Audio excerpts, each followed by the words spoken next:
சிங்காசனத்தின் மேல் வீற்றிருந்தவர், இதோ நான் சகலத்தையும் புதிதாக்குகிறேன் என்றார். பின்னும் அவர், இந்த வசனங்கள் சத்தியமும் உண்மையுமானவைகள், இவைகளை எழுது என்றார். அன்றியும் அவர் என்னை நோக்கி, ஆயிற்று, நான் அல்பாவும் ஒமேகாவும் ஆதியும் அந்தமுமாயிருக்கிறேன். தாகமாயிருக்கிறவனுக்கு நான் ஜீவ தண்ணீர் ஊற்றில் இலவசமாய் கொடுப்பேன். ஜெயம் கொள்ளுகிறவன் எல்லாவற்றையும் சுதந்திரித்துக் கொள்வான். நான் அவன் தேவனாயிருப்பேன், அவன் என் குமாரனாயிருப்பான்.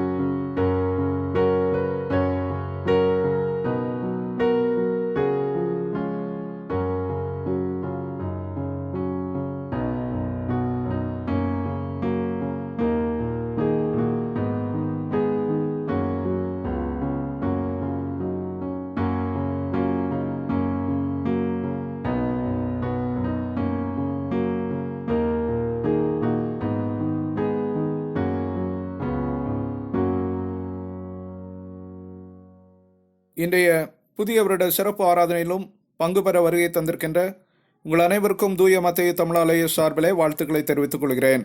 இப்போதும் தேவன் நம்மை இந்த ஆராதனை வேளையிலும் ஆசீர்வதிக்கும்படியாக ஜெபம் செய்வோம். எங்களை நேசிக்கிற எங்கள் அன்பின் தகப்பனே, இந்த புதிய ஆண்டின் முதலாம் நாளிற்காக உம்மை துதிக்கின்றோம்.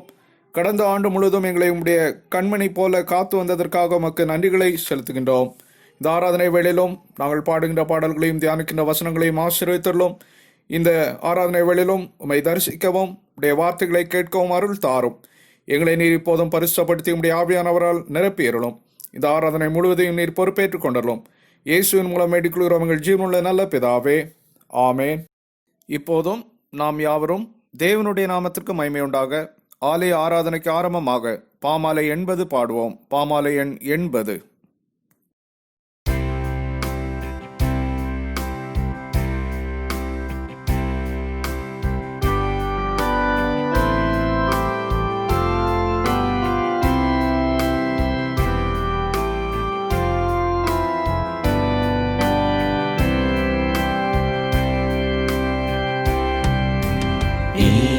ஓராண்டு முற்றுமாய்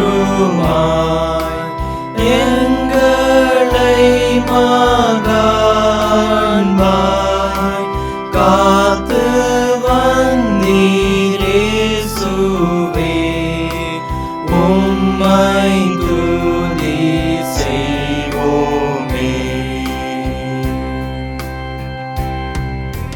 நீரே இந்த ஆண்டிலும் எங்கள் துணையாயிரும், எந்த துன்பம் தாழ்விலும் கூட தங்கியருளும்.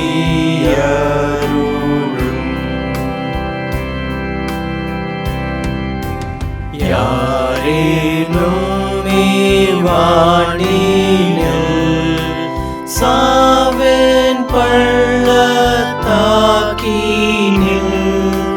செல்லேன் உந்தன் கோலாரே, தேற்றும் நல்ல மேய்ப்பரே.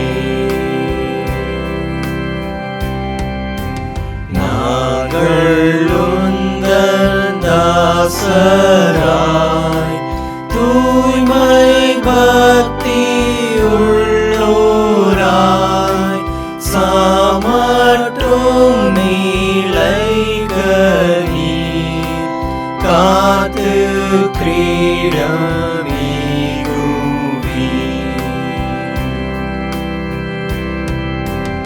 ஏக கர்த்தராம் நீரே, மன்னர் மன்னனவே, என்றும் உம்மை போற்றுவோம், உந்தன் வீட்டில் வாழுவோம். ஆமென்.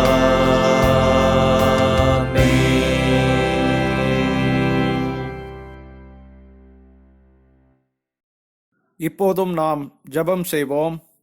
நம்முடைய பாவங்களையும் குற்றங்களையும் குறைவுகளையும் ஆண்டவருடைய சமூகத்திலே அறிக்கை செய்து விட்டுவிட்டு அவருடைய கரத்திலிருந்த இரக்கங்களையும் கிருபைகளையும் பெற்றுக்கொள்ளும்படியாக இப்போதும் நாம் யாவரும் பொதுவான பாவ அறிக்கை ஜெபத்தை ஏறெடுப்போம். சர்வ வல்லமையும் மிகுந்த இரக்கமும் உள்ள பிதாவே, தப்பிப்போன ஆடுகளைப் போல நாங்கள் உம்முடைய வழிகளை விட்டு வழுவி அலைந்து போனோம். எங்கள் இதயத்தின் யோசனைகளுக்கும் விருப்பங்களுக்கும் மிகவும் இணங்கி நடந்தோம். உமது பரிசுத்த கற்பனைகளுக்கு விரோதமாய் குற்றம் செய்தோம். செய்யத்தக்கவைகளை செய்யாமல் செய்யத்தகாதவைகளை செய்து வந்தோம். எங்களுக்கு சுகமே இல்லை. ஆனாலும் ஆண்டவரே, தேவரீர் எங்கள் கர்த்தராகிய இயேசு கிறிஸ்துவின் மூலமாய் மனிதருக்கு அருளி செய்த வாக்குத்தத்தங்களின்படியே நிர்பாக்கியமுள்ள குற்றவாளிகளாய் எங்களுக்கு இறங்கும். தப்பிதங்களை அறிக்கையிடுகிற எங்கள் மேல் பொறுமையாயிரும். பாவத்தினும் தந்துக்கப்படுகிற எங்களை சீர்படுத்தும். மிகவும் இரக்கமுள்ள பிதாவே, உம்முடைய பரிசுத்த நாமத்திற்கு மகிமை உண்டாகும்படி நாங்கள் இனி தெய்வ பக்தியும் நீதியும் தெளிந்த புத்தியும் உள்ளவர்களாய் நடந்து வர இயேசு கிறிஸ்துவினும் தங்களுக்கு கிருபை செய்தருளோம். ஆமேன். நம்முடைய கர்த்தராகிய இயேசு கிறிஸ்துவின் பிதாவாயிருக்கிற சர்வவல்லமையுள்ள தேவன் பாவியின் மரணத்தை விரும்பாமல் அவன் தன் பாவத்தை விட்டு திரும்பி பிழைப்பதை விரும்பி பாவத்தினும் துக்கப்படுகிற தமது ஜனத்துக்கு பாவ விமோசனத்தையும் மன்னிப்பையும் கூறி அறிவிக்க தம்முடைய பணிவிடைக்காரருக்கு அதிகாரத்தையும் கட்டளையும் அருளி செய்திருக்கிறார். மெய்யாய் மனம் திரும்பி தமது பரிசுத்த சுவிசேஷத்தை உண்மையாய் விசுவாசிக்கிற யாவருக்கும் அவர் பாவங்களை மன்னித்து விமோசனம் செய்கிறார்.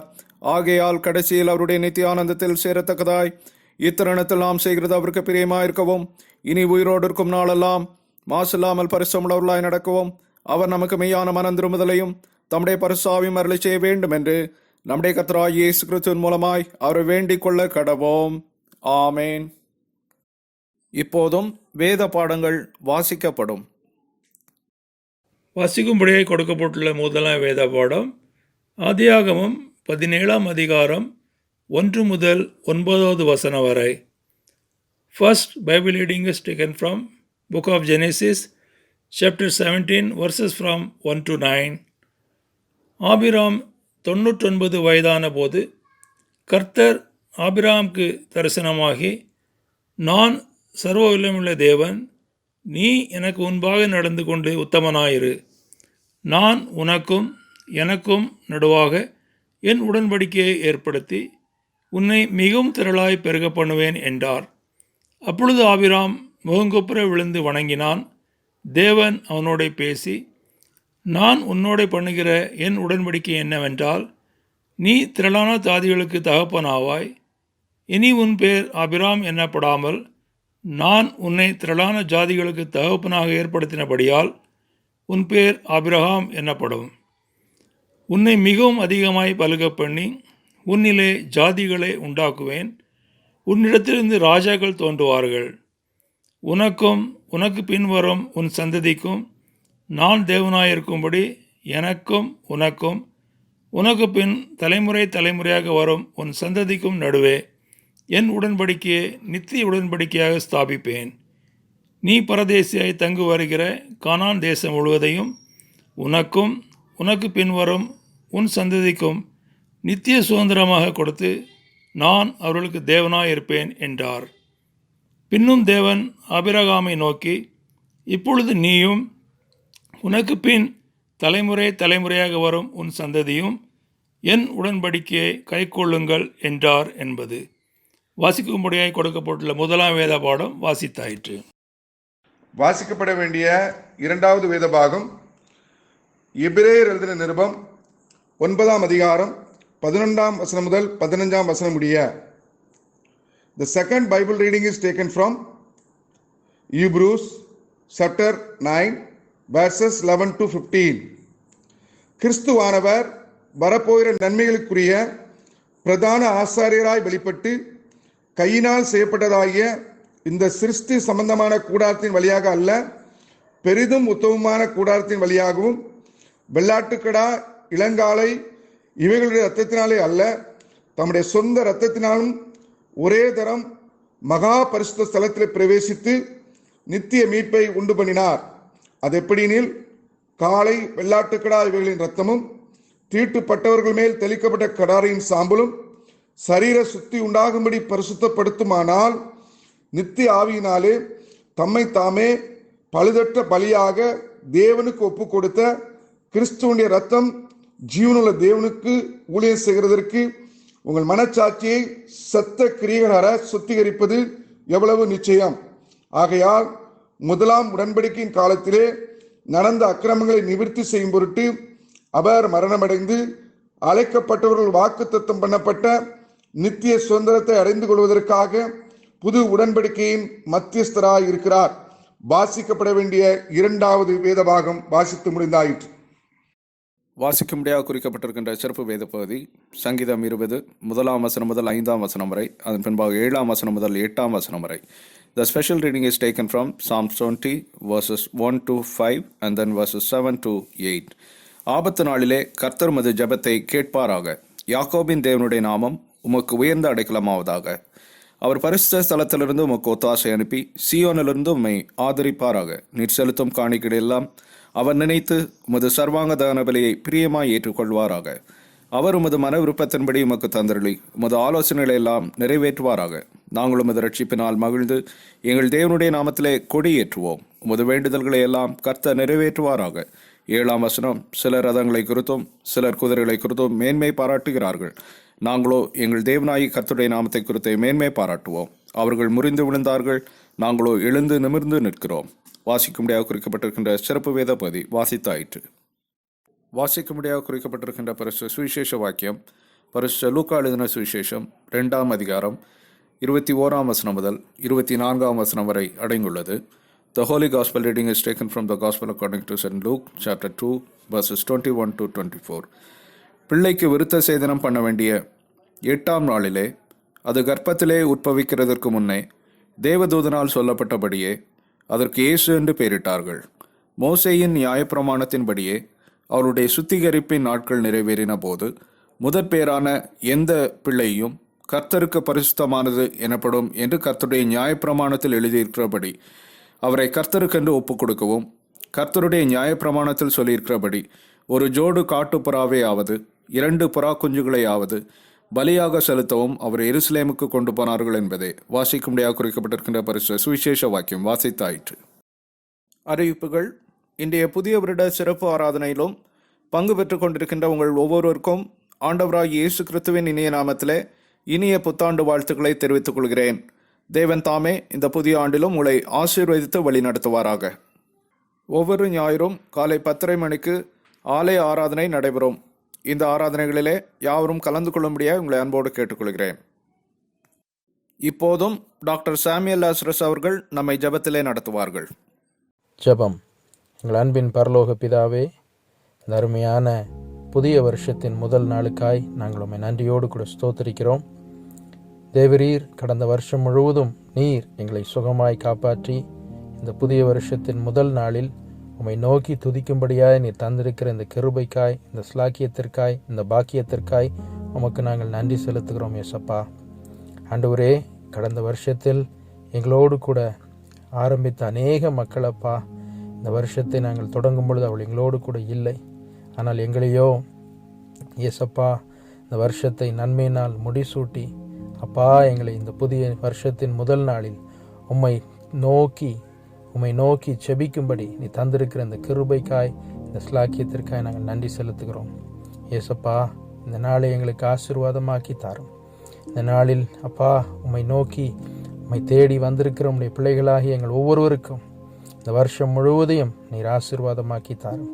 இந்த வருஷத்தில் நாங்கள் கையிட்டு செய்கிற ஒவ்வொரு காரியத்திலும் தேவரீர் உம்முடைய ஆசீர்வாதத்தின் கரம் எங்களோடு கூட இருக்கட்டும் அப்பா. ஏசப்பா, ஏசாயா 45ஆம் அதிகாரம் 2ஆம் வசனம் சொல்லுகிறது போல, நீர் எங்களுக்கு முன் செல்லும் தெய்வமாய் இருந்து எங்கள் கோணலானவைகளை எல்லாம் செவ்வையாக்கும்படி உம்முடைய பாதத்தில் விழுந்து நாங்கள் செபிக்கிறோம். இந்த வசனத்தை அப்பா இந்த நாளில் நீர் எங்களுக்கு கொடுக்கிறீர், அதற்காக உமக்கு ஸ்தோத்திரம். ஆண்டவரே, நாங்கள் அப்பா இந்த கொடிய காலங்களில் நாங்கள் வாழ்ந்து வருகிறோம். உலகம் முழுவதும் அப்பா அநேக பயங்கள், அநேக பிரச்சனைகள், அநேக கொள்ளை நோய்களினால் நாங்கள் அவதிப்படுகிறோம் அப்பா.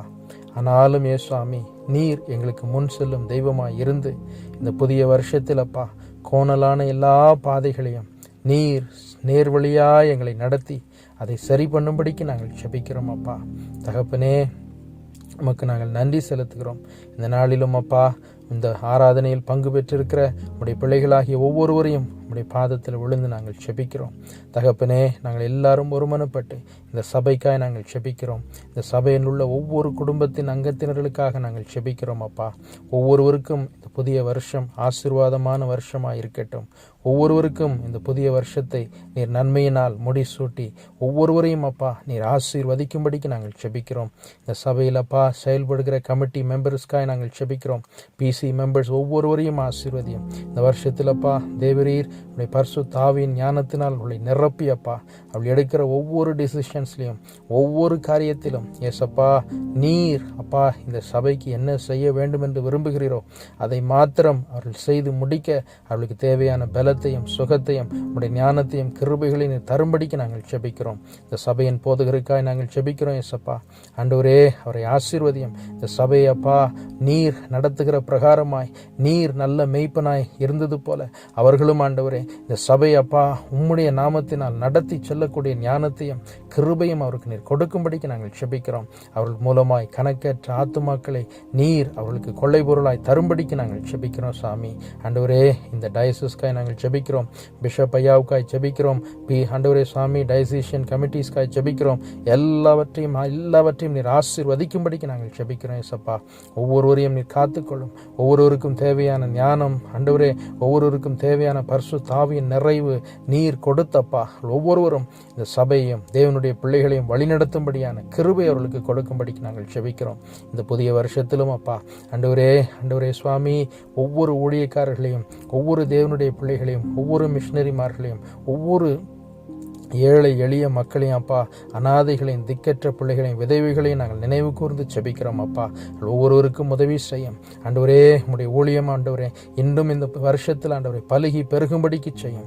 கடைசி நாட்களில் நாங்கள் வந்திருக்கிறோம். அப்பா பெரிய எழுப்புதலின் நாட்களை நாங்கள் கண்டு அப்பா ஆண்டவரே தகப்பனே, இந்த எழுப்புதலின் நாட்களை நாங்கள் ஆண்டவரே இனி வரும் நாட்களில் காணும்படிக்கு நாங்கள் செபிக்கிறோம். ஆண்டவரே, ஒருவேளை இந்த தேசம் கட்டப்பட்டிருக்கலாம், உலகம் முழுவதும் கொள்ளை நோயினால் கட்டப்பட்டிருக்கலாம். ஆனால் உடைய வார்த்தை சொல்லுகிறது தேவனுடைய வசனத்தை யாரும் கட்ட முடியாது என்று சொல்லி அதன்படியே சப்பா நீர் ஆண்டவரே உம்முடைய வார்த்தை இன்னும் அதிகமாக இந்த வருஷத்தில் புறப்பட்டு சென்று அநேக தேவனுடைய ஆண்டவரே வார்த்தை அநேக மக்களை கொள்ளை பொருளாய் சம்பாதிக்கும்படியான கிருபையை நீர் தருவீராகப்பா. இந்த வருஷத்திலும் ஆண்டவரே எங்களை வாட்டி வதைத்த ஆண்டவரே இந்த கொரோனா நோய்க்காக நாங்கள் செபிக்கிறோம். இந்த சபையாய் நாங்கள் ஒருமனப்பட்டு செபிக்கிறோம். கர்த்தர் அந்த நோயை இந்த வருஷத்தில் நீர் முற்றிலும் முடிய அழித்து போடும்படிக்கு நாங்கள் ஒருமனப்பட்டு செபிக்கிறோம். கர்த்தர் எங்கள் ஒவ்வொருவரையும் காத்துக் கொள்வீராக. மறுபடியும் ஆண்டவரே இந்த சபையில் உள்ள எங்கள் ஒவ்வொருவரையும் நினைத்தருளும், ஆசீர்வதியும், பலப்படுத்தும். அப்பா இந்த வருஷம் முழுவதையும் எங்களுக்கு ஆசீர்வாதமாக்கி தாரும் ஆண்டவரே. ஒவ்வொரு நாளும் ஆண்டவரே நாங்கள் உமக்குள்ளதாய் அதிகமாய் வளரவும் அதிகமாய் இன்னும் பலப்படவும் எங்களுடைய ஆவிக்குரிய ஜீவியத்தில் அதிகமாய் நாங்கள் ஆண்டவரே சாமி நாளுக்கு நாள் வளர்ச்சி அடையும் நீர் எங்களுக்கு கிருபை செய்யும் சாமி. எங்கள் ஒவ்வொருவரையும் ஆசீர்வதியும், எங்கள் ஒவ்வொருவரையும் காத்துக்கொள்ளும். ஒவ்வொருவருக்கும் தேவையான சுகம் பலன் ஜீவன் நீடி ஆயுளை நீர் தாரும். இந்த சபையை ஆசீர்வதியும். ஆதி காலத்தின் சபையை போலப்பா அனுதினமும் மக்கள் சேர்க்கப்படும் நாட்களை நாங்கள் கண்டு உம்மை துதிக்க ஸ்தோத்திரிக்க எங்களுக்கு கிருபை தாரும். துதி கன மகிமை உமக்கே நாங்கள் செலுத்துகிறோம். இயேசுவின் நாமத்தில் ஜெபிக்கிறோம் எங்கள் நல்ல பிதாவே. ஆமேன், ஆமேன், ஆமேன்.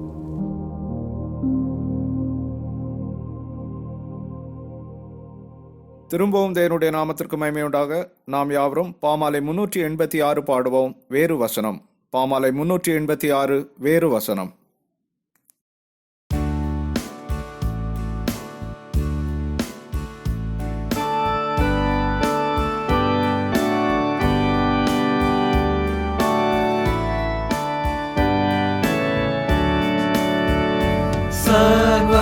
சர்வத்தையும் அன்பாய் காப்பாற்றிடும் கர்த்தாவை அநேக நன்மையால் ஆட்கொண்ட நம் பிரானை இப்போது ஏகமாய் எல்லாரும் போற்றுவோம்.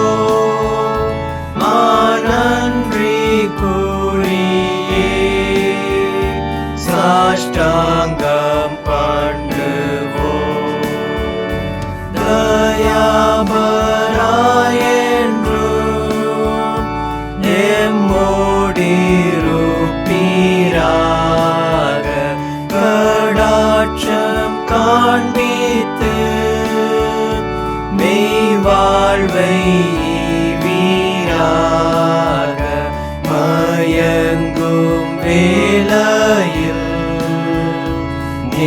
பாதை காட்டுவீர் இம்மை மறுமையில் எத்தீங்கும் நீக்குவீர் வானாதி வானத்தில் என்றென்றும் அரசாளும் திரியேக தெய்வத்தை விண்ணோர் மண்ணோர் எல்லாரும் இப்போதும் எப்போதும் ஆதியைப் போலவே புகழ்ந்து ஸ்தோத்திரம் செலுத்துவார்களே.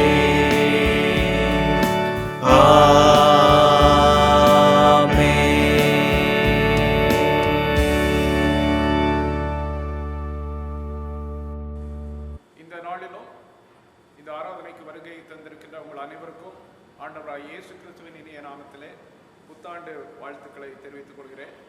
இந்த ஆண்டு முழுதும் தேவன் தாமே உங்களை ஆசீர்வதித்து பாதுகாத்து வழி நடத்துவாராக. இந்த நாளிலும் செய்தியை கேட்பதற்கு முன்பாக நாம் ஒரு பாடலை கேட்கப் போகிறோம். இந்த பாடலை கேட்கும் பொழுது ஆண்டவரை ஸ்தோத்திரித்து துதித்து நம்முடைய மனதிலே ஆண்டவரை போற்றுவோம்.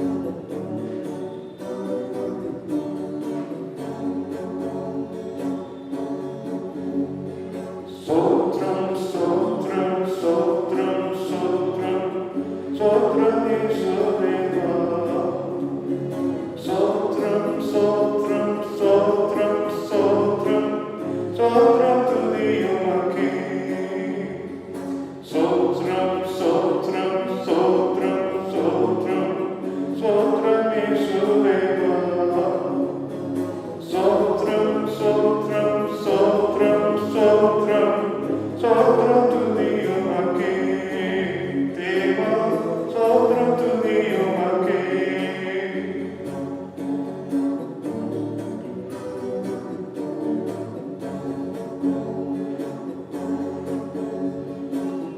Emmai kaati, sotram deva, jeevane tandi, sotram deva, balapadati, sotram deva, undanin sevai seyya, deva, undanin sevai seyya, alleluia, sotram, sotram, sotram, sotram, sotram Yeshua. Sotram, sotram, sotram, sotram, sotram tudiyumake. Sotram, sotram, sotram, sotram, sotram Yeshua. Sotram, sotram, sotram, sotram, sotram tudiyumake. Deva, sotram tudiyumake. வழிகட்டினபி சோத்ரம் தேவா தடைகட்டகபி சோத்ரம் தேவா சத்ருக்கள் அழிப்பி சோத்ரம் தேவா உம்மோடு நடந்திடவே தேவா உம்மோடு நடந்திடவே அல்லேலூயா சோத்ரம் சோத்ரம் சோத்ரம் சோத்ரம் சோத்ரம் ஈஸ்வரே. Sotram, sotram, sotram, sotram, sotram tudiyumake. Sotram, sotram, sotram, sotram, sotram Yeshua. Sotram, sotram, sotram, sotram, sotram tudiyumake. Deva, sotram tudiyumake. Deva, sotram tudiyumake. இந்த அருமையான புதிய ஆண்டின் புதிய நாளின் காலை வேளையிலே ஆண்டவருடைய வார்த்தைகளை நாம் தியானிப்பது மிகுந்த ஒரு பெரிய பாக்கியம். இந்த நாளிலும் நாம் தியானிப்பதற்காக கொடுக்கப்பட்டிருக்கின்ற தலைப்பு Naming of Jesus, the renewal of the covenant. பெயரிடப்படும் உடன்படிக்கை புதுப்பிக்கப்படும். இந்த நாளிலும் உடன்படிக்கையை குறித்து சிந்திக்க இருக்கின்றோம். உடன்படிக்கை என்பது இரண்டு நபர்கள் ஒன்றாய் சேர்ந்து ஒரு பத்திரத்திலேயோ ஒரு டாக்குமெண்ட்லேயோ கையெழுத்து போட்டு டேர்ம்ஸ் அண்ட் கண்டிஷன் இருக்கும். அதை ரெண்டு பேருமே கை கொள்ள வேண்டும். ஒருவர் மீறினாலும் அந்த உடன்படிக்கை செல்லாது. ஆகவே ஆண்டவர் இவ்வளமாக மனிதனோடு உடன்படிக்கை செய்கிறார். அவர் மீறுவதல்ல, ஆனால் மனிதன் மீறி விடுகின்றார். அதன் விளைவாக பல காரியங்களை மனிதன் சந்திக்க நேரிடுகிறது என்பதை நாம் பார்க்கிறோம். முதலாவதாக நாம் சிந்திக்க இருக்கக்கூடிய காரியத்தின் தலைப்பு உடன்படிக்கையின் தேவன். நம்முடைய தேவன் ஆதி முதல் உடன்படிக்கையை செய்யக்கூடிய ஒரு வல்லமை உள்ள அன்பின் தேவனாய் இருக்கின்றார். அவரை வேதத்திலே நாம் பார்க்கும் பொழுது ஆதியாகமம் கடைசி வரை மனிதனோடு அவர் உடன்படிக்கை செய்கின்றார். அந்த உடன்படிக்கை அவர் காத்துக்கொள்ளவும் செய்கின்றார்.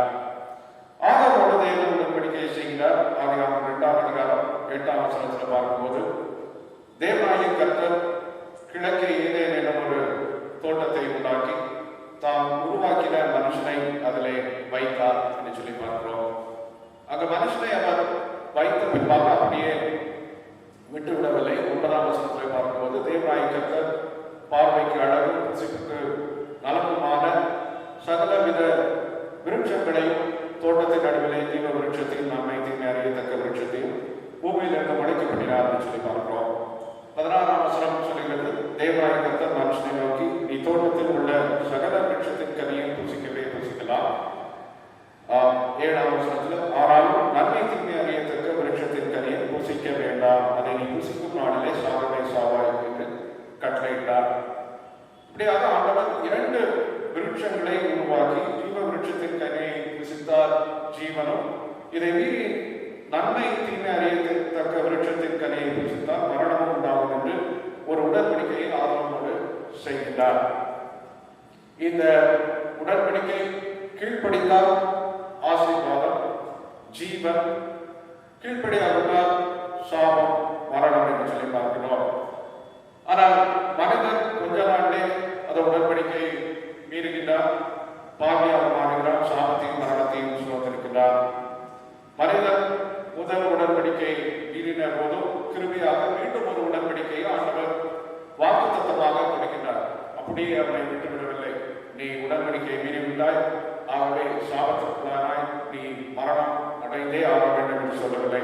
நித்திய மரணத்திலிருந்து அவனை தப்புவிக்கும்படியாய் இன்னொரு உடன்படிக்கையை அவனோடு ஏற்படுத்தினார். ஆதியாகமம் 3ஆம் அதிகாரம் 15ஆம் வசனத்திலே உனக்கும் ஸ்திரீக்கும் உன் வித்துக்கும் அவள் வித்துக்கும் பகை உண்டாகுமே, அவர் ஒரு தலையை நசுக்குவார், நீ அவர் குதிகாலை நசுக்குவாய் என்று சொல்லி ஒரு வாக்கு தத்துவத்தை உடன்படிக்கையாய் சொல்லுகிறார். முதல் ஆதாமின் கீழ்ப்படியாமை பாவத்தையும் சாபத்தையும் மரணத்தையும் உண்டாகிறது. 2ஆம் ஆதாமாகிய இயேசு கிறிஸ்து வரும்பொழுது அவருடைய கீழ்ப்படிதல் நமக்கு நீதியையும் ஆசீர்வாதத்தையும் நித்திய ஜீவனையும் உருவாக்கி தருகிறது என்று சொல்லி பார்க்கிறோம். 2வது, முதல்ல ஆதாமோடு ஒரு உடன்படிக்கை செய்கிறார், உடன்படிக்கையை மீறி விடுகிறார். ஆனாலும் இன்னொரு உடன்படிக்கை செய்கிறார். இயேசு கிறிஸ்து 2ஆம் ஆதாமாக வருவார். அவர் மூலமாய் அவருடைய கீழ்ப்படிதல் மூலமாய் நீதி ஜீவன் நித்திய ஜீவன் இதெல்லாம் அவருக்கு கிடைக்கும், ஆசீர்வாதம் கிடைக்கும் என்று சொல்லி சொல்லுகிறார்.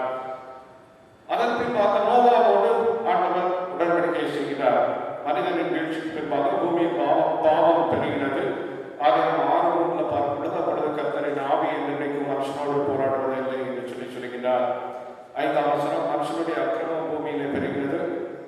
6ஆம் வசனம் தாம் பூமியிலே மனுஷனை உண்டாக்குவதற்காக கர்த்தர் மனஸ்தாபப்பட்டார், அது அவர் இருதயத்துக்கு தரிசனமாக இருந்தது. 7ஆம் வசனம் பார்க்கிறோம், உண்டாக்கின அனைத்தையும் நிக்கிரகம் பண்ண தீர்மானிக்கும் கர்த்தரை பார்க்கிறோம். இப்படியாய் மனிதன் உடன்படிக்கையை மீறி ஆண்டவருடைய கட்டளைகளுக்கு கீழ்ப்படியாமல் போகும்போது உடனடியாக ஆண்டவருடைய கோபம் இருக்கிறது. அந்த கோபம் சாபமாய் அழிவை உருவாக்குகிறதை பார்க்கிறோம். 8ஆம் வசனத்தில் பார்க்கும்போது நோவாவுக்கோ கர்த்தருடைய கண்களில்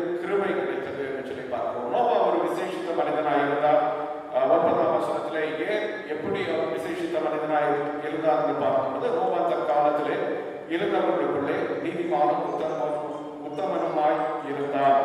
நோவா தேவனோடு சஞ்சரித்துக் கொண்டிருந்தார் என்று சொல்லி பார்க்கிறோம்.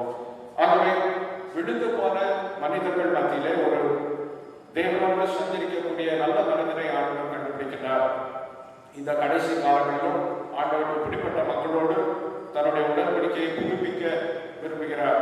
ஆண்டவரோடு சஞ்சரிக்கும் பிள்ளைகளோடு தேவன் உடன்படிக்கை செய்து முழு மனுக்குலத்தையும் காப்பாற்றுவதற்கு இங்கு சித்தப்படுவதை நாம் பார்க்கின்றோம். தேவன் நோவாவோடு பேசுகிறார். தாம் பூமியை அழிக்கப் போவதாக சொல்கிறார். 14ஆம் வசனத்திலே கொப்பே மரத்தால் அவருக்கு ஒரு பேழையை உண்டாக்க கட்டளை கொடுக்கின்றார். அவர் சொன்னதெல்லாம் கீழ்ப்படுகிறார், விசுவாசிக்கிறார், கீழ்ப்படுகின்றார். அப்போ இந்த உடன்படிக்கையில நாம் பங்கு கொள்ள வேண்டும்னால் விசுவாசிக்க வேண்டும், கீழ்ப்படிய வேண்டும். அதன் மூலமாய் ஆசீர்வாதம் உண்டு. 17ஆம் வசனத்திலே வானத்தின் கீழே ஜீவ சுவாசம் உள்ள சகல மாம்ச ஜந்துக்களையும் அடிக்க நான் பூமியின் மேல் ஜல பிரளயத்தை பண்ணுவேன், பூமியில் உள்ள யாவும் ஆண்டுவோம் என்று சொல்லியிருக்கிறார். ஆனாலும் இந்த உடன்படிக்கையிலே பங்கு கொள்ளும் பொழுது 18ஆம் வசனம், ஆனாலும் உன்னுடனே என் உடன்படிக்கையை ஏற்படுத்துவேன், நீயும் உன்னுடனே கூட உன் குமாரனும் உன் மனைவியும் உன் குமாரனின் மனைவிகளும் பேழைக்குள் பிரவேசிங்கள் என்று சொல்லியிருக்கிறார். 19ஆம் வசனம், சகலவித மாம்சமான ஜீவன்களிலும் ஆணும் பெண்ணுமாக வகை ஒன்றுக்கு ஒவ்வொரு ஜோடு உன்னுடனே உயிரோடு காக்கப்படுவதற்கு பேழைக்குள்ளே சேர்த்துக்கொள்ள என்று சொல்லியிருக்கிறார். ஆகவே உடன்படிக்கையின் அடையாளமாக இந்த பேழை இருக்கிறது. அதை விசுவாசித்து கீழ்ப்படுத்த அதில் உள்ளே செலுத்தவர்கள் யாரும் காப்பாற்றப்படுகிறார்கள். ஆகவே தேவன் ஏற்படுத்தும் உடன்படிக்கை எல்லாருக்கும் விசுவாசிக்க வேண்டும். அதற்கு கீழ்ப்படியும் பொழுது நமக்கு ரட்சிப்பு உண்டு, காப்பாற்றப்படுவோம். நோவா தேவனுடைய கட்டளைக்கு முழு மனத்தோடு கீழ்ப்படுகிறார். கொப்பே மனத்தால் பேழை உண்டாக்கினார். வேற மனத்தில் உண்டாக்கியிருந்தால் அந்த பேழையோட மூடி வெற்றிருக்கும். அவருடைய கீழ்ப்படுதல் மூலமாக அவரும் அவருடைய குடும்பத்தினரும் சகல சிருஷ்டிகளும் மிருக ஜீவன்களும் தேவனுடைய உடன்படிக்கை மூலமாய் காக்கப்படுகிறார்களாக ஆண்டவர் நம்மோடு கூட ஒரு உடன்படிக்கை செய்வார் என்றால் விசுவாசிக்க வேண்டும், கீழ்ப்படிய வேண்டும். அதன் மூலமாக ஆசீர்வாதங்கள். ஜனப்பிரளயத்துக்கு பின்பாகவும் ஆண்டவர் ஒரு உடன்படிக்கை செய்கிறார். 9:11 இனி மாம்சமானவைகள் எல்லாம் ஜலப்பிரளயத்தினால் சங்கரிக்கப்படுவதில்லை என்றும் பூமியை அழிக்க இனி ஜலப்பிரளயம் உண்டாவது இல்லை என்றும் உங்களுடைய என் உடன்படிக்கையை ஏற்படுத்துகிறேன் என்று சொல்லியிருக்கிறார். உடன்படிக்கையின் அடையாளம் என்ன என்று சொல்லி பார்க்கும் பொழுது 13ஆம் வசனத்திலே, நான் என் வில்லை மேகத்தில் வைத்தேன், அது எனக்கும் பூமிக்கு உண்டான உடன்படிக்கை அடையாளம், உடன்படிக்கைக்கு அடையாளமாக இருக்கும் என்று சொல்லியிருக்கிறார்.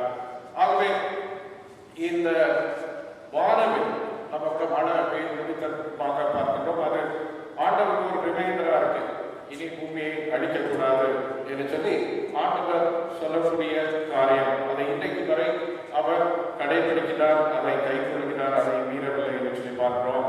எப்படி கொப்பே மரத்தால் உண்டாக்கப்பட்ட அந்த பேழை மூலமாய் மக்கள் காப்பாற்றப்பட்டார்களோ, அதன் பின்பாக இயேசு கிறிஸ்துவின் சிலுவை மரத்திலே அவர் வழியாக வந்தார். அந்த சிலுவையின் பாடுகளை நம்பும் பொழுது நாம் காப்பாற்றப்படுகிறோம், மீட்கப்படுகிறோம். அதன் பின்பாக 3ஆவது நாம் பார்க்கும் பொழுது ஆபிரகாமோடு தேவன் உடன்படிக்கை செய்கிறார். ஆபிரகாம் 17ஆம் அதிகாரம் 10ஆம் வசனத்துல, எனக்கும் உங்களுக்கும் உனக்கு பின்வரும் உன் சந்ததிக்கும் நடுவே உண்டாகிறதும் நீங்கள் கை கொள்ள வேண்டியதுமான என் உடன்படிக்கை என்னவென்றால், உங்களுக்குள் பிறக்கும் சகல ஆண் பிள்ளைகளும் விருத்த சேதனம் பண்ணப்பட வேண்டும் என்று சொல்லி ஒரு புதிய உடன்படிக்கையை சொல்கிறார் ஆபிரகாமோடு.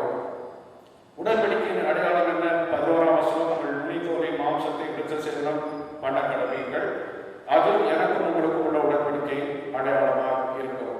ஆகவே இந்த உடன்படிக்கைக்கு அடையாளத்தை அவர் கட்டளை கொடுக்கிறார், அடையாளத்தை கொடுக்கிறார்.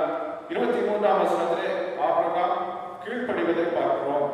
அப்பொழுது ஆபிரகாம் தன் குமாரனாகிய இஸ்மவேலையும் தன் வீட்டில் பிறந்த யாரையும் தன் பணத்திற்கு கொண்ட அனைவரும் ஆகிய தன் வீட்டில் உள்ள ஆண் பிள்ளைகள் எல்லாரையும் சேர்த்து தேவன் தனக்கு சொன்னபடி அவர்கள் நிறுத்தவரின் மாம்சத்தை விருத்த சேதனம் பண்ணினார் என்று சொல்லி இங்கு தேவன் என்ன சொன்னாரோ அதற்கு கீழ்ப்படுவதை பார்க்கிறோம். ஆபிரகாம் விசுவாசிக்கிறார், கீழ்ப்படுகிறார். தேவன் அதன் மூலமாக அவருக்கு அநேக உடன்படிக்கைகள் ஆசீர்வாதங்களை கொடுக்கின்றார். 17ஆம் அதிகாரம் 2ஆம் வசனத்தில், நான் உனக்கும் எனக்கும் நடுவாக என் உடன்படிக்கையை ஏற்படுத்தி உன்னை மிகவும்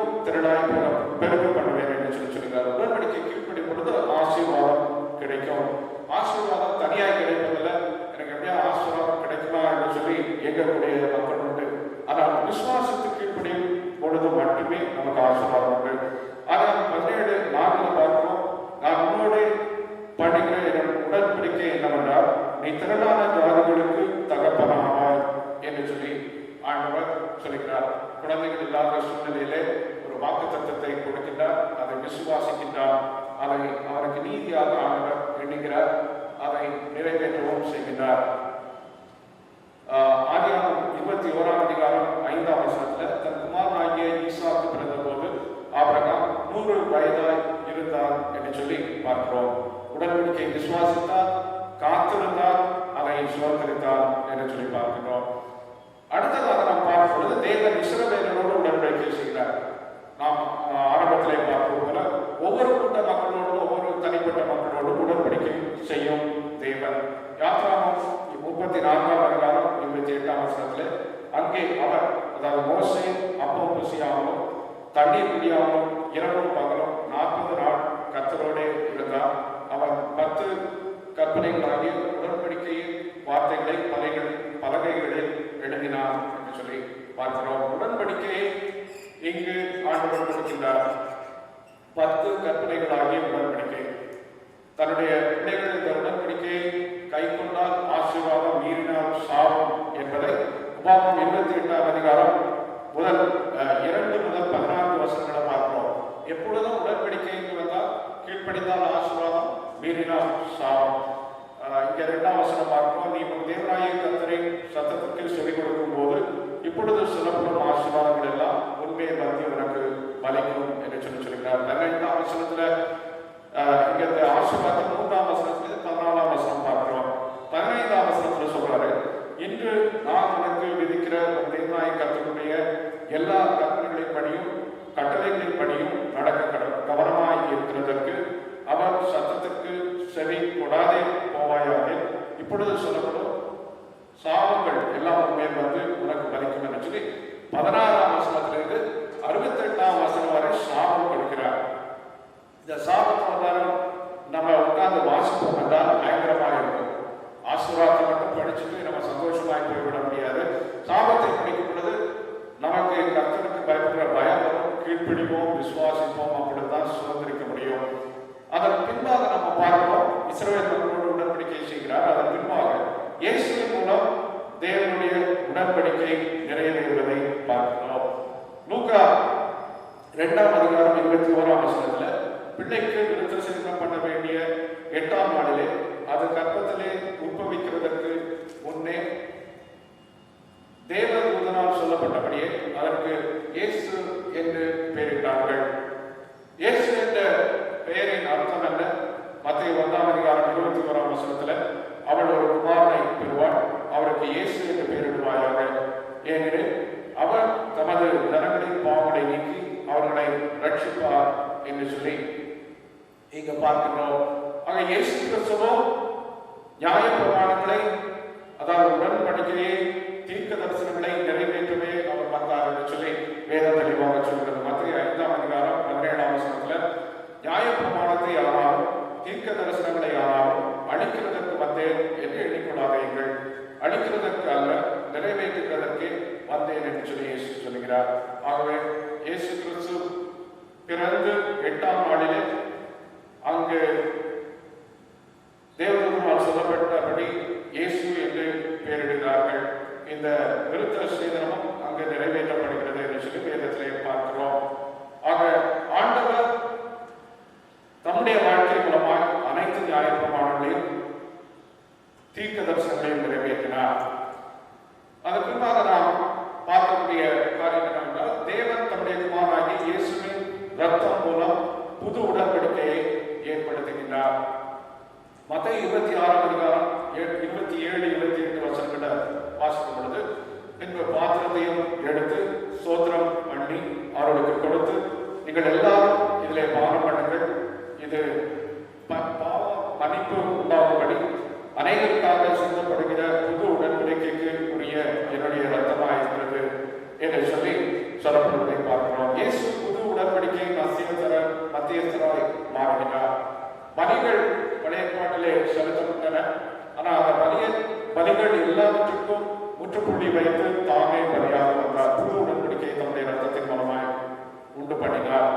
எபிரேயர் 9ஆம் அதிகாரம் 15ஆம் வசனத்துல, ஆகையால் முதலாம் உடன்படிக்கை காலத்திலே நடந்த அக்கிரமங்களை நிவர்த்தி செய்யும் பொருட்டு அவர் மரணம் அடைந்து அடைக்கப்பட்டவர்கள் வாக்குத்தத்தம் பண்ணப்பட்ட நித்திய சுதந்திரத்தை அடைந்து கொள்வதற்காக புது உடன்படிக்கையின் மத்தியஸ்தராக இருக்கிறார். ஆகவே மீடியேட்டராக இயேசு கிறிஸ்து மாறினார். தன்னுடைய ரத்தம் மூலமாய் இந்த ஒரு புதிய உடன்படிக்கையை கொண்டு பண்ணினார். இது 10 கட்டளைகளுக்கும் மேலான பூரணமான ஒரு உடன்படிக்கை. இரண்டாவது காரியம் நாம பார்க்கிறோம், தேவனின் உடன்படிக்கைக்குள்ளாக இருக்கும் நாம் செய்ய வேண்டிய காரியம் என்ன? ஆண்டவருடைய உடன்படிக்கைக்குள்ளாய், ஆண்டவருடைய ரத்தத்தின் மூலமாய் உடன்படிக்கைக்குள்ளாய் வந்திருக்கிறோம். நாம் என்ன செய்ய வேண்டும்? வருஷத்தின் ஆரம்பத்திலே நாம் இருக்கின்றோம். நம்மிடம் ஆண்டவர் சொல்லக்கூடிய காரியம் மத்தேயு 6ஆம் அதிகாரம் 33ஆம் வசனத்திலே, முதலாவது தேவனுடைய ராஜ்யத்தில் அவருடைய நீதியும் தேடுங்கள், அப்பொழுது இவைகள் எல்லாம் உங்களுக்கு கூட கொடுக்கப்படும் என்று சொல்கிறார். வருஷத்தின் ஆரம்பத்தில் இருந்தால் நமக்கு பல கவலைகள். இந்த வருஷம் எப்படி இருக்குமோ, நம்ம எப்படி இதன் வழியாக செல்கிறோமோ, பழைய ஆண்டை ஆரம்பிக்கும் நல்லா இருக்கும் என்று நினைத்து பல கொள்ளை நோய், பல மரணங்கள், பல அழிவுகள், பல இழப்புகள். அதனால இந்த வருஷம் எப்படி இருக்குமோ என்று சொல்லி திகைத்து நிற்கும் பொழுது தெய்வம் சொல்லக்கூடிய காரியம், முதலாவது அவருடைய ராஜ்யத்தையும் அவருடைய நீதியும் தேட சொல்கிறார். அப்பொழுது நீங்கள் விரும்புகின்ற காரியங்கள் எல்லாம் தேவைகள் எல்லாம் சந்திக்கப்படும். அவருடைய ரத்தத்தினாலாகிய உடன்படிக்கைக்குள் இருக்கும் போது நாம் நமக்கானவைகளை அல்ல, தேவனுக்கானவைகளை தேட வேண்டும். 25ஆம் வசனம் அதே அதிகாரத்தில் பார்க்கும்போது, ஆகையால் எண்ணத்தை உண்போம், எண்ணத்தை குடிப்போம் என்று உங்கள் ஜீவனுக்காகவும், எண்ணத்தை உடுப்போம் என்று உங்கள் சரீரத்துக்காகவும் கவலைப்படாதீர்கள் என்று சொல்லியிருக்கிறார். இன்றைக்கும் கவலையோடு நீங்கள் இந்த ஆண்டை எப்படி கடந்து போகிறீர்கள் என்று நினைப்பீர்கள் என்றால் ஆண்டவர் உங்களை பார்த்து கவலைப்படாதீர்கள் என்று சொல்கிறார்.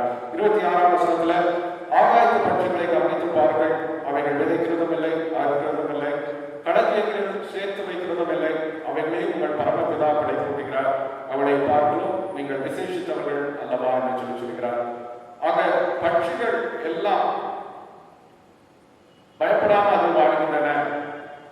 அவர்கள் ஆண்டவரே நம்பி சந்தோஷமாய் பாடல்கள் பாடுகின்றன, இசைகள் இசைக்கின்றன. அந்த பட்சிகளை நம்ம கவனித்து பார்க்கிறோமா? அது விதைக்கிறதில்லை, அறுக்கிறதில்லை, களஞ்சியங்களை சேர்த்து வைக்கிறதில்லை. ஆனால் பரமபிதாவிகளை படைப்போட்டுகிறார்.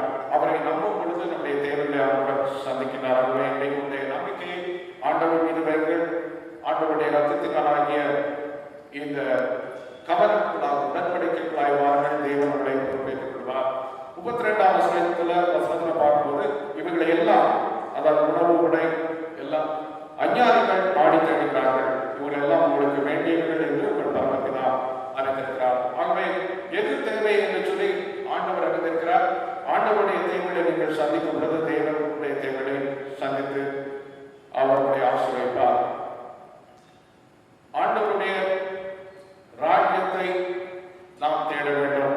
அவருடைய தேவைகளை நம்முடைய வாழ்க்கையிலே ஒவ்வொரு நாளும் என்ன ஆண்டவருடைய தேவை என்று சொல்லி உணர்ந்து அதை சந்திக்கும் பொழுது தேவன் நம்மை பொறுப்பேற்றுக் கொள்கிறார். இந்த வருஷத்தின் ஆரம்பத்திலே இருக்கும்போது நாம் கவனிக்க வேண்டிய காரியங்கள் என்னென்ன என்று சொல்லி பார்க்க போகிறோம். 34ஆம் வசனத்துல, நாளைக்காக கவலைப்படாது இருங்கள், நாளைய தினம் தன்னுடையவர்களுக்காக கவலைப்படும், அந்தந்த நாளுக்கு அவரவன் பாடும் போதும் என்று சொல்கிறார். இந்த வருஷத்தை ஆரம்பிக்கும் பொழுது இந்த வருஷத்துக்கான முழு சுமையையும் சுமக்காதீர்கள். ஒரு நாள் இதனுடைய பாடு என்ன இருக்கோ அது இந்த சுமந்தா போதும். இந்த நாளுக்குரிய கிருபைகளை தேவன் கொடுத்தால் போதும். அதான் மத்தேயு 6ஆம் அதிகாரம் 14ஆம் வசனத்துல, எங்களுக்கு வேண்டிய ஆகாரத்தை இன்று எங்களுக்கு தாரும் என்று சொல்லி சொன்னார். நாளைக்குரிய சாப்பாடை பற்றி நீங்க யோசிக்காதீங்க. நாளைக்கு என்ன நடக்குமோ என்று கவலைப்படாதீர்கள். அடுத்த மாசம் என்ன நடக்குமோ என்று கவலைப்படாதீர்கள். இந்த வருஷத்துல முழுவதும் நான் ஓடி முடிப்பேன் என்று கவலைப்படாதீர்கள். ஆண்டவர் உடைய சித்தத்தை உடைய வாழ்க்கையிலே அனுதினம் நீங்கள் செய்யும் பொழுது நாளைய தினத்தை குறித்து கவலைப்பட வேண்டாம். ஆகவே இந்த வருஷத்தின் ஆரம்பத்தில் இருக்கும் பொழுது உங்களுடைய ஆண்டவருக்கு என்ற அர்ப்பணிகள் தேவன் உங்களை பொறுப்பேற்றுக் கொள்வார். சந்தோஷமாக நீங்கள் ஆண்டவரை நம்பி வாழ முடியும். அந்தந்த நாளுக்கானவர்களை தந்து வழிநடத்தும் தேவனை நம்ம பழைய பாட்டில் பார்க்கணும். வானத்தின் மனம் யாத்ரா 16ஆம் அதிகாரம் 4ஆம் வசனத்தில் பார்க்கணும்.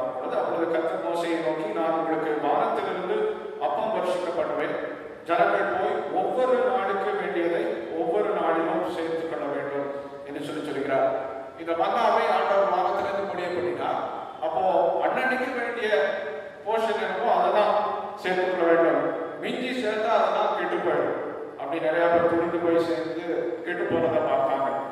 அப்போ இன்னைக்கு உங்களுக்கு ஆவிக்குரிய உணவை ஆண்டவர் என்ன கொடுக்கிறாரோ அதை நீங்கள் விசுவாசத்தில் கேட்டு பெற்றுக்கொள்ள வேண்டும். இந்த வருஷத்துக்கான ஒரு மொத்தமா ஒரு ஃபுட் பேக்கெட் ஆவிக்குரிய ஃபுட் பேக்கெட்டை கொடுக்கறதில்ல.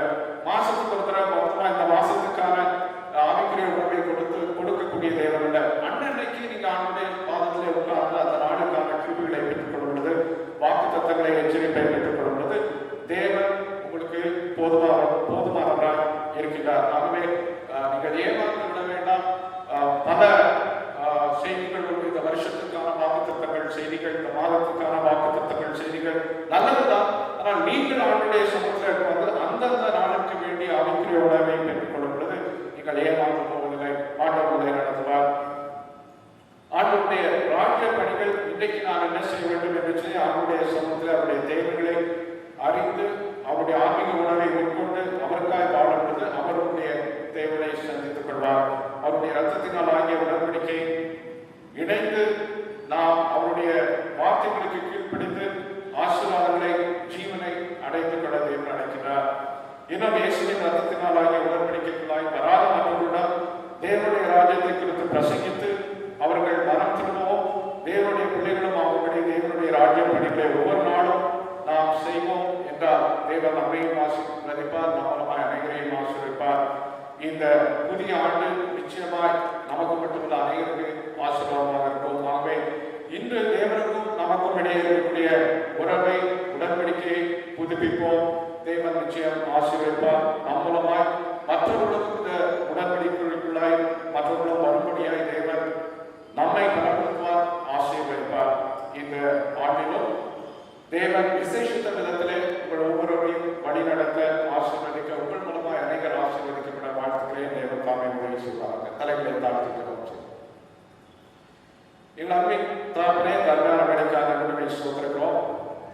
இந்த புதிய ஆண்டை நீ கொடுத்த கிருபைக்காய் சோதரிக்கிறோம். எத்தனையோ பேர் காணவில்லை, ஜீவனோடு இல்லை. ஆனால் கிருபையோடு இறக்கத்தோடு எங்களுக்கு இந்த புதிய வருஷத்தை, புதிய மாதத்தை, புதிய நாளை தந்திருக்கிறேன்.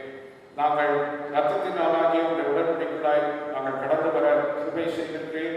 இந்த உடன்படிக்கையை புதுப்பித்துக் கொள்ள எங்களுக்கு அருள் தந்திருக்கிறேன். நாங்கள் சொல்கிறோம். விசுவாசத்தை கீழ்ப்படைந்து காத்திருந்து ஆண்டவரே எங்கள் எல்லாத்தையும் சுதந்திரத்துக் கொள்ள அருள் தாரும். நாங்களும் மற்றவர்களை இந்த வாக்கு தத்துவத்துக்குள்ளாய் உடன்படிக்கைக்குள்ளாய் வழிநடத்த அருள் தாரும். எங்களை தாழ்த்தறிவோம். இந்த ஆண்டிலும் ஒவ்வொரு நாளும் எங்களுக்கு வேண்டிய ஆவிக்குரிய உணவை நாங்கள் பெற்றுக்கொள்வோம். விசுவாசித்து ஆண்டவரே வாழவும் அருள் தாரும். உடைய தேவைகள் என்ன என்று சொல்லி அறிந்து அதை பூர்த்தி செய்ய எங்களுக்கு அருள் தாரும். எங்களுடைய தேவைகளை நோக்கிக் கொண்டு நாங்கள் படிக்க உடைய தேவைகளை சந்திக்கும் பொழுது எங்களுடைய தேவைகள் சந்திக்கப்படும் என்ற நிச்சயத்தோடு நம்பிக்கையோடு வாழ அருள் தாரும். துதிக்கான செலுத்துகிறோம். இப்போதும் நம்மை ஆண்டவருடைய சமூகத்திலே அர்ப்பணிக்கும் வண்ணமாக நாம் யாவரும் 303வது கீர்த்தனையை பாடுவோம். கீர்த்தனை எண் 303.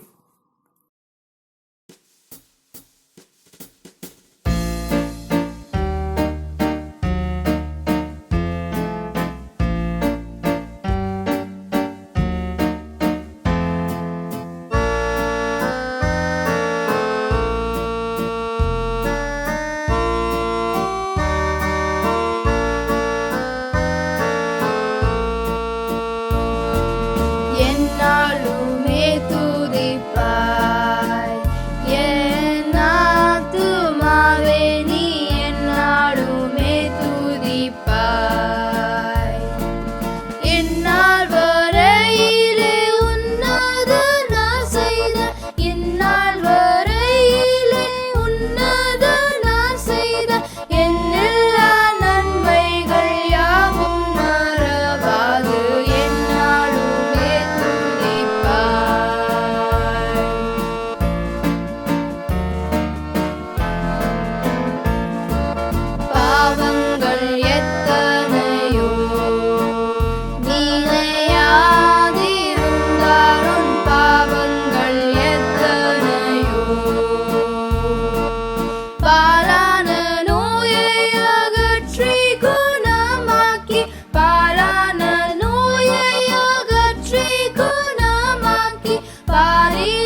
வானத்துக்கும் உள்ள தூரம் போலவே பூமிக்கும் வானத்துக்கும் சாமீபயம் உள்ளவர் மேலவர் அருள் சாமீபயம் உள்ளவர் மேலவர் அருள் சாலவும் தங்குமே சத்தியமே இது என்னாலுமே துதிப்பாய்.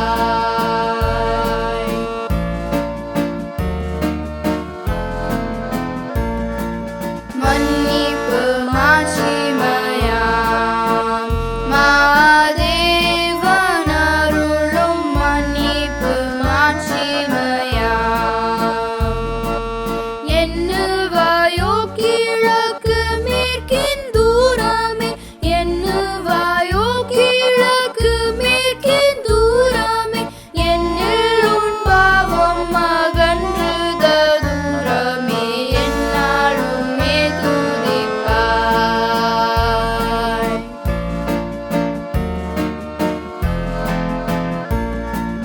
தந்தை தன் பிள்ளைகட்கு தயவோடிரங்கானோ தந்தை தன் பிள்ளைகட்கு எந்த வேளையும் அவரோடு தங்கினான் எந்த வேளையும் அவரோடு தங்கினான் சொந்தம் பாராட்டியே தூக்கி சுமப்பாரே என்னாலுமே துதிப்பார். என் ஆத்துமாவே நீ என்னாலுமே துதிப்பாய்.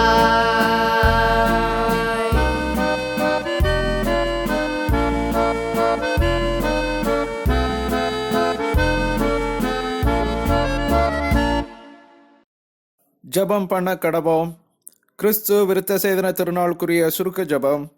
துதிக்கப்படத்தக்க உமது திருக்குமாரன் விருத்த சேதனம் பெற்று மனிதருக்காக நியாயப்பிரமாணத்துக்கு கீழ்ப்படியும்படி செய்தருளின சர்வ வல்லமுள்ள தேவனே, எங்கள் இருதயமும் எங்கள் அவயவங்கள் யாவும் உலகத்துக்கும் மாம்சத்துக்கும் உரிய துர் இச்சைகள் எல்லாவற்றிற்கும் மறிக்கவும் நாங்கள் எந்த காரியங்களிலும் உமது திருச்சுத்தத்திற்கு கீழ்ப்படிந்து நடக்கவும் ஆவிக்குரிய மெய்யான விருத்த சேதனத்தை அருளி செய்ய வேண்டும் என்று உமது குமாரனும் எங்கள் கர்த்தருமாய் இயேசு கிறிஸ்துவின் மூலமாய் வேண்டிக் கொள்ளுகிறோம்.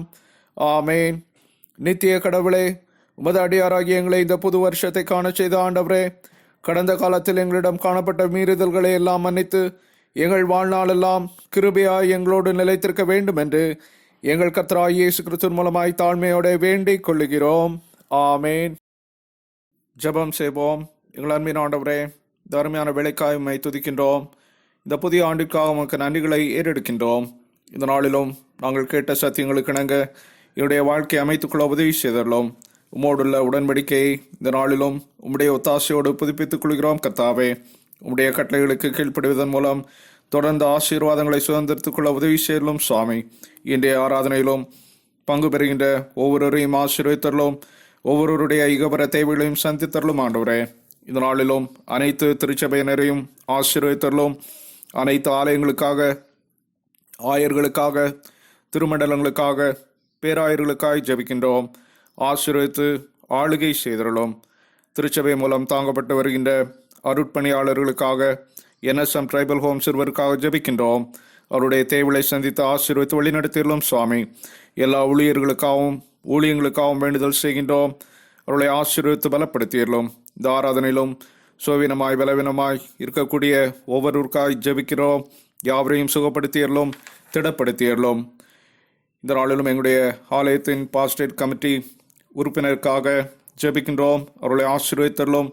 ஆலய ஆனரரி செக்ரட்டரி மிஸ்டர் ஷெல்டன் தங்கை அவர்களுக்காக, ஆலய honorary treasurer mister Bhaskaran Chandrasekar அவர்களுக்காக ஜெபிக்கிறோம். அவர்களை ஆசீர்வதித்தரலும். இந்த ஆராதனையிலும் பங்கு பெறுகின்ற ஒவ்வொருவரின் ஆவி, ஆன்மா, சரீர தேவைகளை சந்தித்தரலும். சுவாமி, இந்த ஆண்டு முழுவதும் உடைய பிள்ளைகளை சகல தீங்குகளுக்கும் சகல மோசங்களுக்கும் விலக்கி காத்து கொண்டரலும். இந்த ஆண்டு முழுவதும் ஒவ்வொருவரின் கரத்தையும் நீர் பற்றி உடைய சத்திய பாதையிலே வழிநடத்தியலும். சுவாமி, இந்த வேளையிலும் துதி, கனம், மகிமை அனைத்தையும் உமக்கே செலுத்துகிறோம். நேசரேசுவின் மூலம் வேண்டிக் கொள்கிறோம் எங்கள் நல்ல பிதாவே. ஆமேன். தேவனுடைய இரக்கமுள்ள கிருபைக்கும் பராமரிப்புக்கும் உங்களை ஒப்புவிக்கிறோம். கர்த்தர் உங்களை ஆசீர்வதித்து காக்க கடவர். கர்த்தர் தம்முடைய முகத்தை உங்கள் மேல் பிரகாசிப்பிக்க பண்ணி உங்கள் மேல் கிருபையாயிருக்க கடவர். கர்த்தர் தம்முடைய முகத்தை உங்கள் மேல் பிரசன்னமாக்கி இப்பொழுதும் எப்பொழுதும் உங்களுக்கு சமாதானம் கட்டளையிட கடவர்.